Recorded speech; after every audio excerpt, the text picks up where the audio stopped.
surreal to realize my nephew is now a hashtag. I want the conversation to be about Tony Robinson. Tonight at 10, we hear from the family of the teen killed Friday in Madison.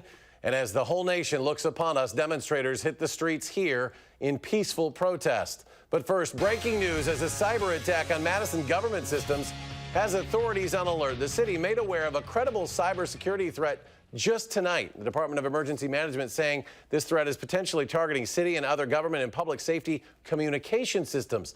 A release also noting similar internet-based attacks have happened in other communities after incidents like the officer-involved shooting on Friday night. Sheriff Dave Mahoney tells News 3 that IT specialists are monitoring what was an interruption in service tonight. But we talked to the Madison Police Department tonight, and this potential threat is not affecting police communication right now. The Dane County Emergency Operations Center, though, has been open. It is a story we will continue to follow. But for more on today's events in response to the death of Tony Robinson, we turn to Michelle Lee, who's live outside the home on Williamson Street, the site of Friday's shooting. Michelle? Good evening, Eric. New tonight, we have learned that the Federal Department of Justice is now keeping a very close eye on this investigation, which we know is handled by state investigators. In the meantime, a pretty busy day around here. Students from Sun Prairie and Madison East High Schools walked out of class today to march to the Capitol. Now, East Washington was even closed for a while as those students marched on. UW students joined in as well from Bascom Hill as they try to demand answers in the death of 19-year-old Tony Robinson. No racial issues really happen in Sun Prairie that we know of that's as big as this. So for this to happen here, everybody's in shock. It's bigger than Tony. This has been happening for years. It's time for us to take a stand to unnecessary violence and judgments and discrimination and unnoticed racism that's just part of the norm today. Black Lives Matter! Black Lives Matter! Now, we should mention that police have also helped escort the students today. It is guessed that nearly 1,500 people made it to the Capitol before finishing in with a sit-in at the city county building. Of course, a lot of protesters have spent a lot of time here on Willie Street where we are standing tonight. In fact, they've even made a makeshift memorial to remember the 19-year-old in this case. This is also the place where the family held a news conference today, and our very own Valina Jones was there for that news conference, and I understand the family had a really clear message tonight. Yeah, Michelle, tonight is the first time that we've really seen the family all together. Robinson's mother and father at today's press conference at 4 o'clock, and the family addressing a lot of rumors that have been spread over the past couple of days and sending a very strong message.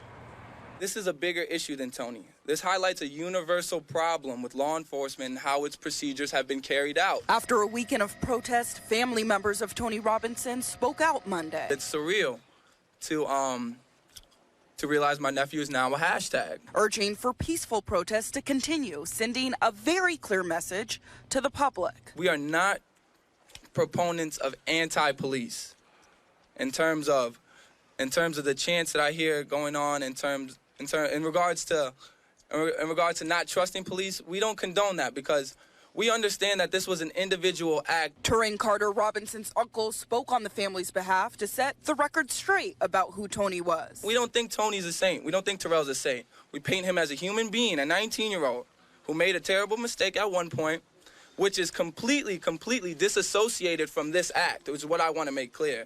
And that's what's very upsetting, that they try to associate his past with this act to paint a picture about the type of kid he was. A loss that has not set in for the mother and the family of Tony Robinson, who have still not been able to see his body. We are completely unbiased in this. Yes, Tony was a loved one of ours, and we will miss him, and there's nothing that we can do to bring him back. But we want to know the facts of the matter and nothing else.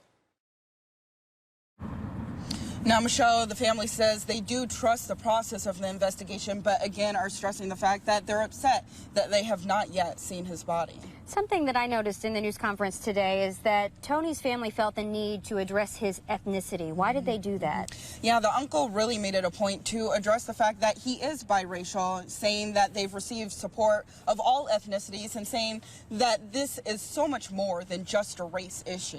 Another thing I thought was interesting, you know, of course, this story is now a big national and even an international story, and we see a lot of things on Twitter and on social media. They wanted to clear up a few things. That's right. One of the biggest rumors that have been spreading around social media is that Robinson was a father.